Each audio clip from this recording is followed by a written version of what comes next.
I, Martha Johnson, live in a quiet residential area on the outskirts of Columbus, Ohio. Even at 62, I continue to serve as the organist at our local St. Mary's Church. On Sunday mornings, it's my routine to greet neighbors on my way to church. Good morning, Martha. Looking forward to your lovely playing today, Ellen Cooper from next door calls out. Thank you, Ellen. I've prepared something special for today, I reply with an inward smile.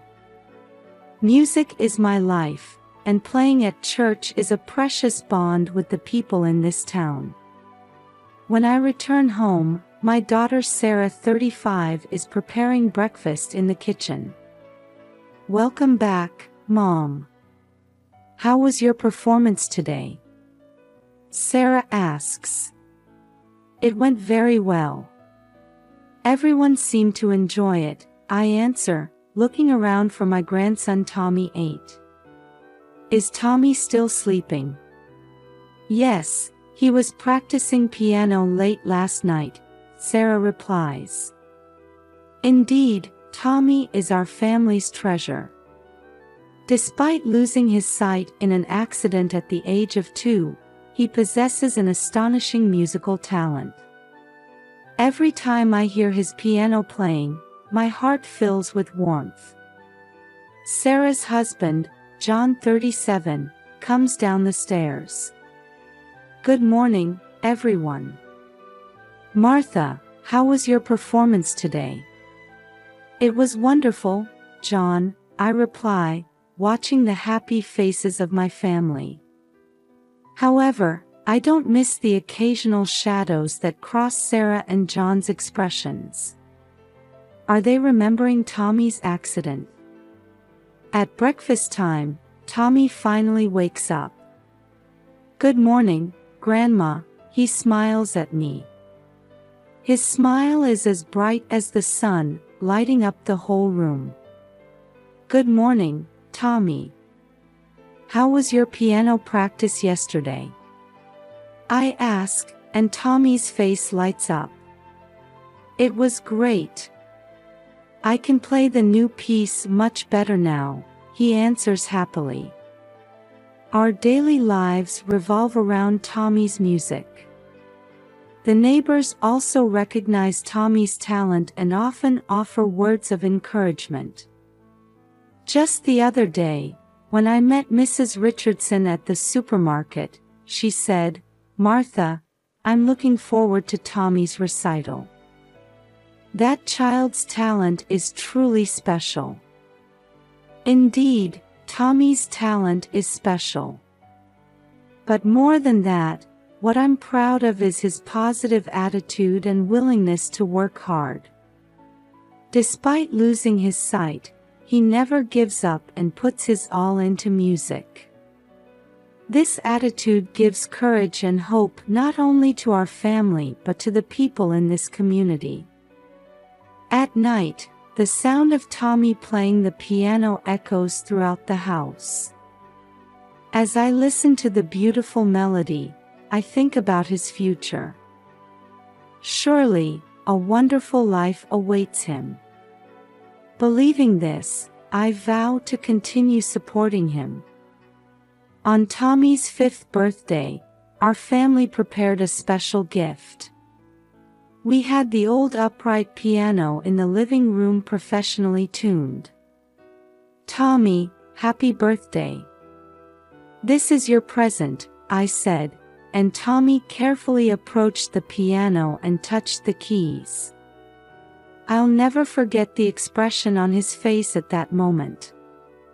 It was a radiant look, a mixture of curiosity and joy, as if he had discovered a new world. Grandma, is this a real piano? For me? Tommy asked excitedly. Yes, Tommy. It's a special piano just for you, I answered, and Tommy happily began pressing the keys. From that day on, Tommy's interest in the piano grew stronger day by day. Every day, as soon as he got home from school, he would sit at the piano and play with the sounds. I watched over Tommy's interest and gradually began teaching him the basics of piano. We started with simple scales and gradually progressed to simple tunes. Surprisingly, Tommy's progress was beyond imagination. He quickly memorized the songs I taught him and went on to tackle more difficult pieces. His fingers danced over the keys, producing beautiful melodies.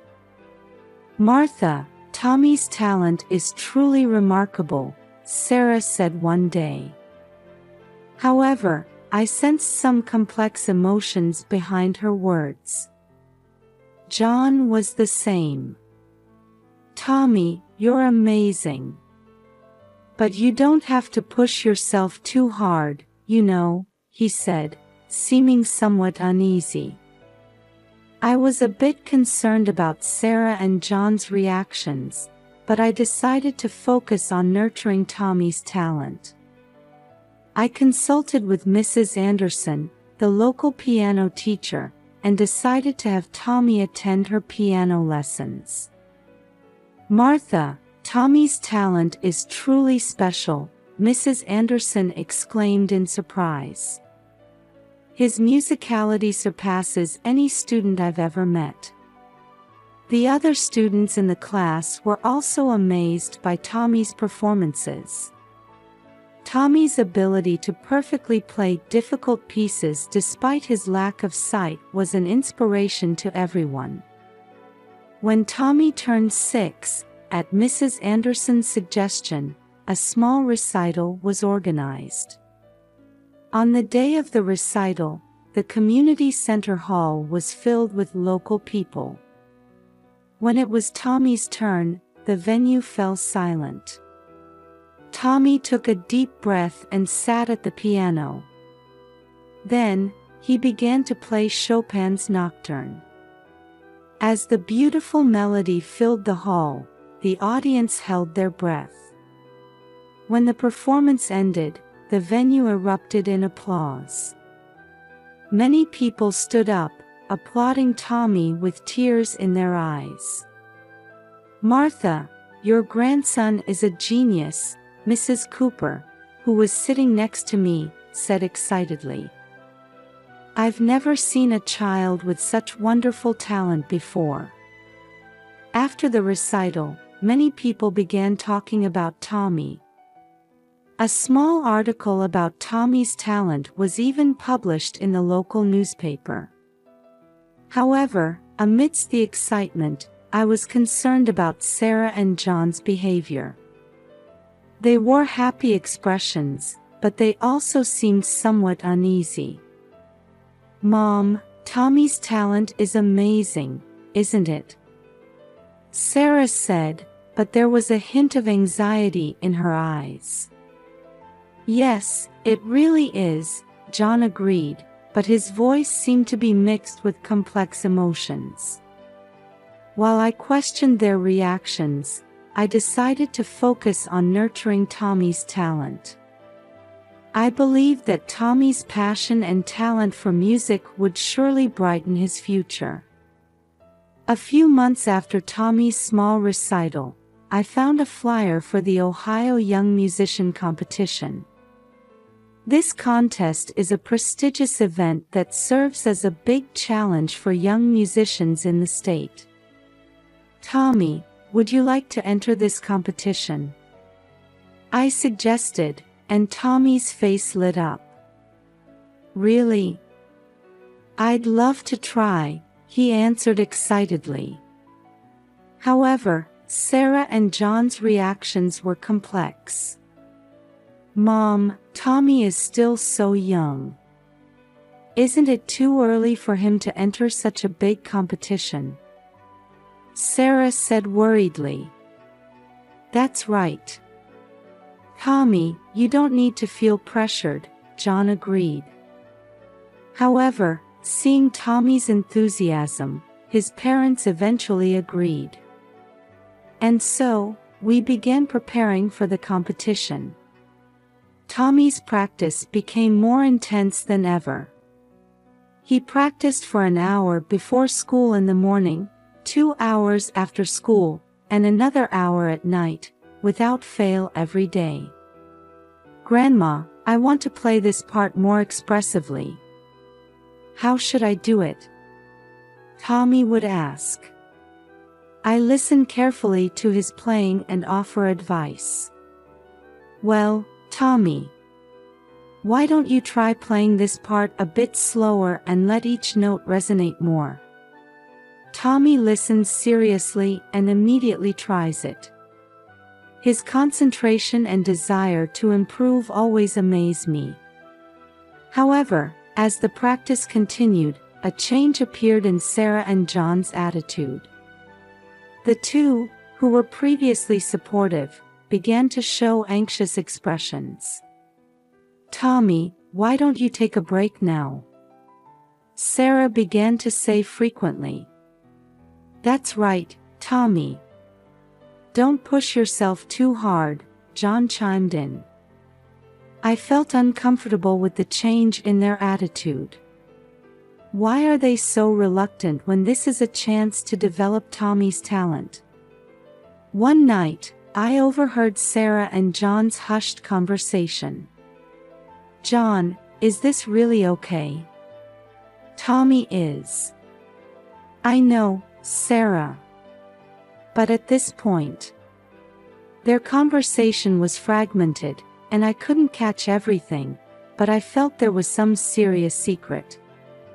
As the competition approached, Tommy's anxiety also grew. "Grandma, do you think I can play well?" he asked worriedly. "You'll be fine, Tommy. You've practiced enough. Have confidence," I encourage him. However, the atmosphere in the family became more tense day by day. Sarah and John began to show guilty expressions whenever they saw Tommy practicing. "Tommy, you've practiced enough. Why don't you take a break?" Sarah would say. "That's right. Why don't you try getting interested in something other than music?" John would suggest. Tommy looked confused. "But I like the piano. I want to enter the competition." I didn't understand the cause of this family tension. Why can't they wholeheartedly rejoice in their son's great success? Are they hiding something? On the night before the competition, we had dinner as a family. The atmosphere around the table was heavy, with little conversation. "Tomorrow is a big day, Tommy," I said, and Tommy nodded nervously. "Yes, Tommy.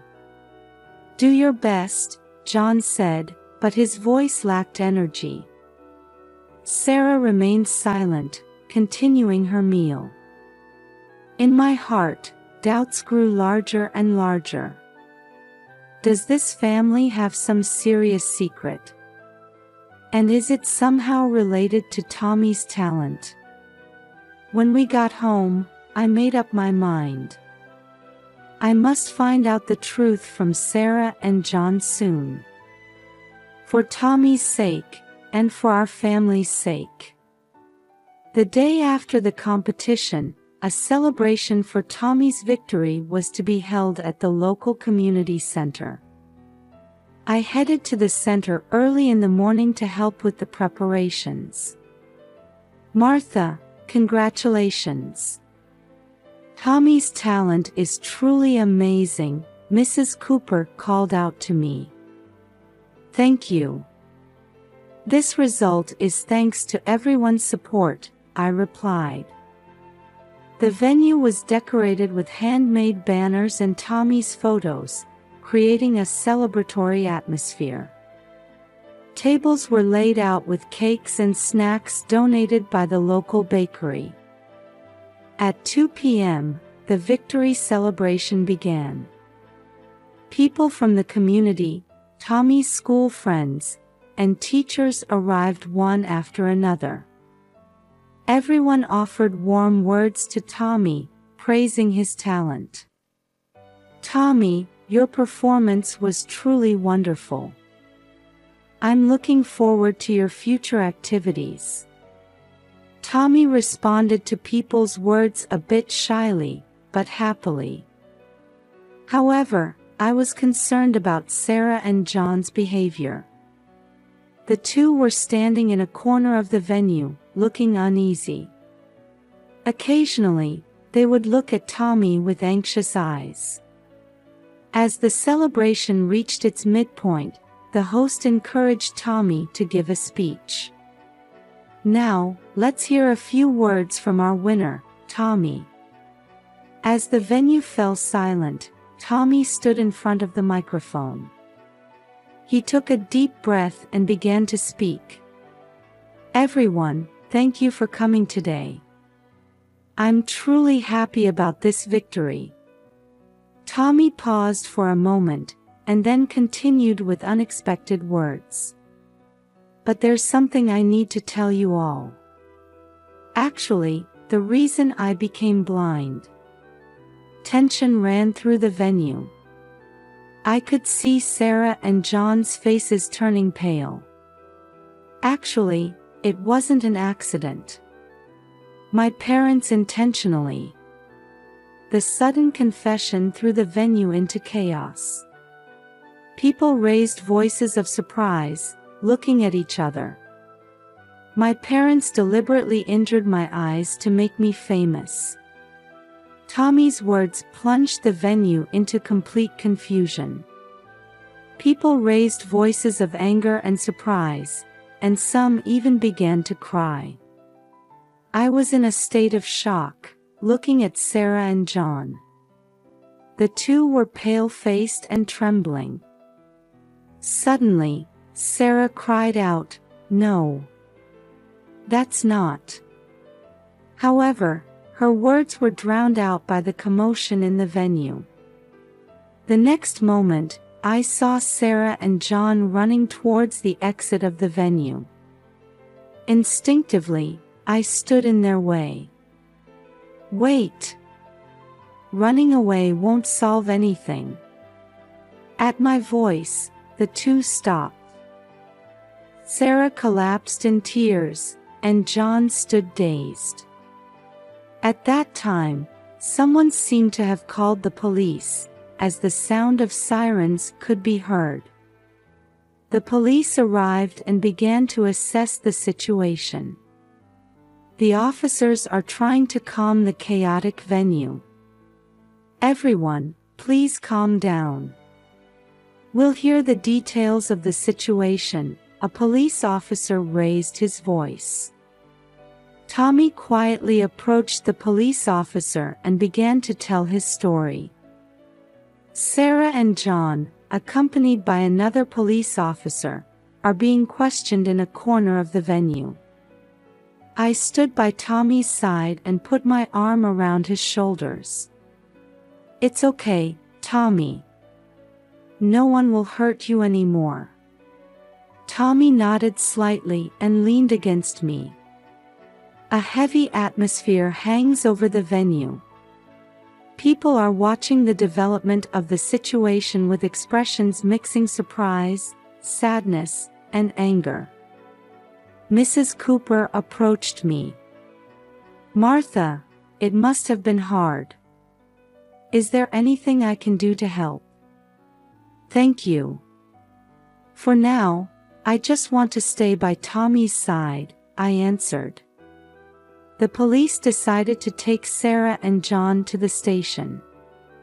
As the two got into the police vehicle, I watched with complex emotions. Anger, sadness, and a strange emptiness fill my heart. The victory celebration ended in a way no one had expected. People quietly left the venue, but with great shock. I hugged Tommy and began preparing to go home. The days ahead will certainly not be easy. However, now that the truth has come to light, we must take a new step forward. What will Tommy's brave confession bring to our family? The answer is not yet visible. I only clearly decided in my heart to continue protecting and supporting Tommy. Several days have passed since the victory celebration, and a full-scale police investigation has begun. Tommy and I have visited the police station several times to respond to inquiries. Why did you stay silent until now? When the detective asked Tommy, he answered in a small voice, "My parents threatened that if I talked, they would put me in an institution. But after winning the competition, I gained confidence. I thought I didn't need to hide anymore." Hearing these words, my heart ached. At the same time, I felt deep respect for Tommy's courage. Sarah and John were arrested and charged with child abuse. Their goal was to present Tommy as a child prodigy pianist with a disability and gain financial benefits. Knowing this fact, I felt my chest would burst with anger and sadness. The local community showed surprisingly strong support.